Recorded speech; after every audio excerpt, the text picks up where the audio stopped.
Aini na niko maeneo ya Currency hapa, niko center, niko na washikaji wangu.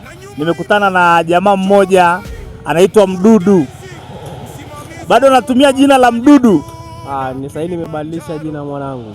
Sasa unajiita nani mwanangu? Sasa najiita Madenge au unaweza kuniita Makaveli mwanangu. Makaveli au Madenge? Mshikaji kutoka maeneo ya Currency mpaka Sanya unaweza kutumia muda gani na umeme?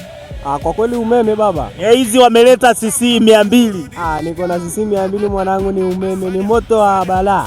Ni dakika ngapi Sanya juu unaingia? Kwa 180 nilikuwa natumia dakika 8. Bila sasa hivi naweza uwezo wa kutumia dakika 6. Anatumia dakika 6 kwenda Sanya juu. Kutoka hapa kwenda Sanya juu kuna kilomita 12 kamili na unapiga mwanangu kilomita 6 la flood, alafu unaenda kupiga 6 lami, si ndio hivyo? Ndio. Mshikaji noma. Lakini pia niko na Panta. Panta vipi mwanangu?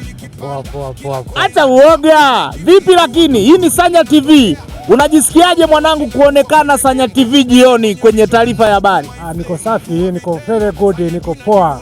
Kwa hiyo pale Baraka ni shule ya Baraka Shule ya Baraka. Tunakaribisha watoto kutoka maeneo mbalimbali Tanzania na nje ya nchi. Tuna shule ya kuanzia kindergarten mpaka darasa la 7 inaitwa Baraka.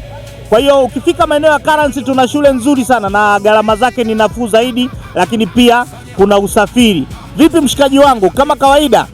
Amekimbia.